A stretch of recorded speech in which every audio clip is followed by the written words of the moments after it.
That is a message to Mr. Vladimir Vladimirovich Putin. Dear Vladimir, um, despite in so many ways among those who inspired resistance against your so-called special operations, I really hope that there will be some kind of normalization between your led by you Russian Federation and the free, what is identified or self-identified as free world. Um, Everybody's ready for it. I guess either it is maturing as an idea that eventually a big boom will occur more or less upon no side effects. Um, but I think it is prophetic by Mr. Kennedy when he said that it is not those who are living, uh, but more or less it is only those who are living that's, who should be envying the dead because the the place is already a very hard place to live, this rock. So it is becoming quite void as a threat. I agree with Mr. Macron. Being ready means nothing. Everybody is ready for it. And if not ready, everybody will have more than 13,000 nuclear weapons, you name them, which will use at least one bomb to explode where he is and make his kamikaze style move or 10,000 miles away. The whole argument is void at a certain point. I do not think anybody is looking for this. Eventually, it becomes a conventional warfare because the meaning of scaring the other guy with so many losses. I remind to you what Mr. Mao said, but then it was not as much produced the nuclear bomb as it can be produced now. That they were like back then 450 million people.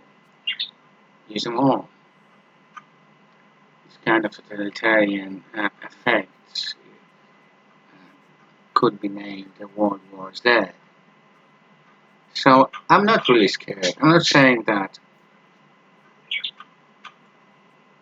I'm not. I will not be scared when it happens. When it happens, God forbid, because I'm not really sure that anybody knows the scenarios of what will come after.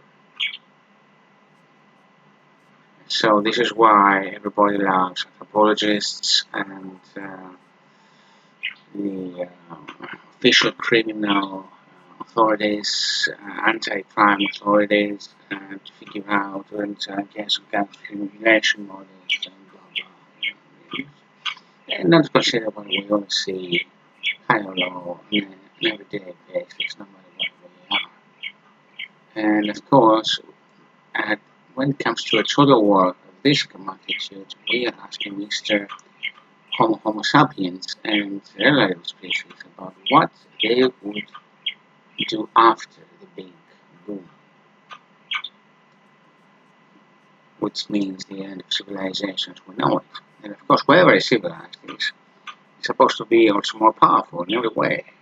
Not only guns, the rest will not understand. And personally, I expect a recreation of the species because under these dire conditions, would have, should they survive this, I don't think they will survive this, uh, become variant in species long term. So goodbye patriotism as we know it, goodbye dictatorship as we know it, goodbye democracy as we know it, and so on. They may be recreated, but by whom and how, we don't know. It will be the kamikaze species who gave birth to subspecies or over species, when we begin to understand that their hardship is because some idiot used 6,000 weapons in order to make his point that if I go down, if we go down as a clique in Moscow, fuck you all. I guess they have every reason should they survive this. Even if they survive because of Russian human genes, to come back in time and I don't know. Vengeance is a very unfortunate characteristic of these species. Or vengeance, if you will, in a good way, not to make it happen, because perhaps they will see the dead for themselves for some reason. So it's like a recurring process.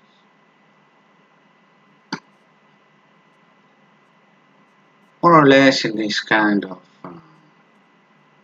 message, I suggest not to do it. Being ready means they're walking, and you know, about 18 months ago, I think. I said that considering how poorly the performance of the Russian military and navy and the hardware performs, it would be a miracle if the nuclear deterrent really exists. Now you say it's ready, but it's a war for it because you're supposed to be having, apart from a very pro-yours propaganda machine, um, at least some kind of objective military yet scientific conclusions. I hope, for your sake, that these things really work. I mean, if you push the button, all 6,000 nukes are supposed to be launched, no exceptions, from one end of this vast country you own to the other. Supposed to at least some of them, a bunch of them, hit some targets. It could be Athens, Greece, could be Rome, it could be Milan, could be Frankfurt or London, or could be Ottawa, Canada, or I guess your favorite target to make a point, one of the big cities in the United States, or the San Andreas base in Washington, D.C., I guess, which is kind of symbolic, as far as I know. So this is it. I really, really hope that finally you will come to terms by this month, next year, unless you want to raise the losses of the people you officially lead to 1 million or 2 million people, which becomes a very addictive criminal insanity, which is suicidal for a nation that was supposed to be like 400 million people instead of 100 million people. Instead of trying to make some kind of life changes to these young folks, you are sending them to die in a place that I do not think, even if whatever you may call victory will call it their own, will galvanize a Vietnam-like culture in Russia that would be even worse than the hippies, the yippee motherfuckers who forced the American army, American-led army in Vietnam to withdraw, despite the fact they were 1 inch, 1 inch before military victory, by all means. For now, I have nothing else to say than Slava Ukraina and Hail Israel. So if you are listening to this, Vladimir Putin, I hope you have a very good day and a very nice weekend. going to buy stuff and get more drunk and sleep, I hope. And other things.